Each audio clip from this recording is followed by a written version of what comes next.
Hi there, it's Tim, the exercise physiologist here at Executive Medicine.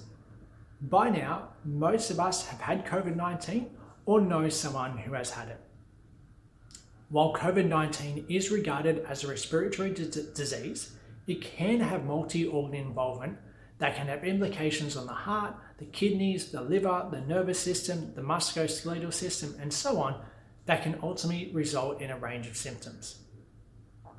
Today, I'm going to discuss with you the newly released guidelines for returning to exercise after COVID-19. The recommendations were published by Exercise and Sports Science Australia in mid-November 2022.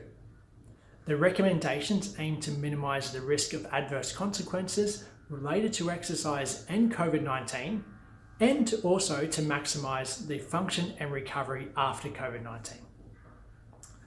A key point right here, that is, if you were hospitalised due to COVID-19 or experience ongoing COVID-19 complications, it is important that you get medically reviewed prior to exercising.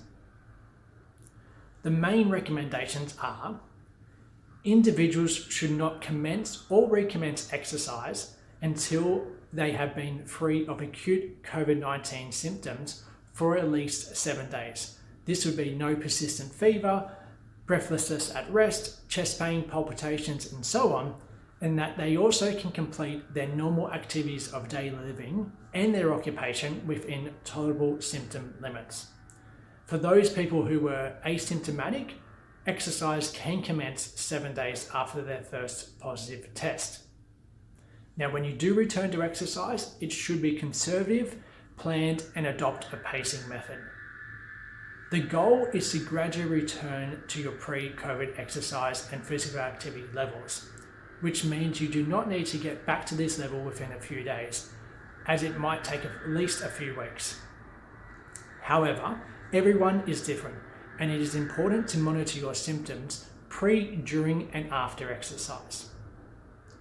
Now, a brief example of progressing gradually after COVID-19 is that after being 7 days of being symptom-free, you could begin with some breathing exercises and some stretching.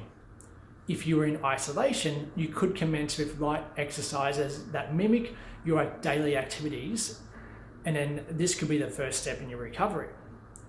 After you tolerate the initial phase, you could progress to gentle walking, where you do not get out of breath, and this could even be for a short period of only 5 to 15 minutes. Over time, you can increase the exercise duration. You could even introduce some yoga, some body weight strength exercises, some band exercises, and so on. Once you get used to that level, you can then progress to moderate intensity aerobic and strength exercises, maybe some interval exercises. You might need to have longer rest periods than usual, and then finally returning back to your sporting and high intensity exercise. Now, this is only a very brief example of how to gradually increase your exercise levels after COVID-19. And in the report, they did recommend that you should separate your recovery into phases and spending at least 3 days getting used to a certain exercise level before progressing to the next stage.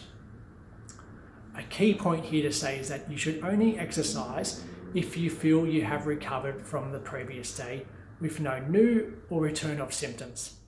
You should be spending a few minutes warming up and cooling down after exercise and also before exercise.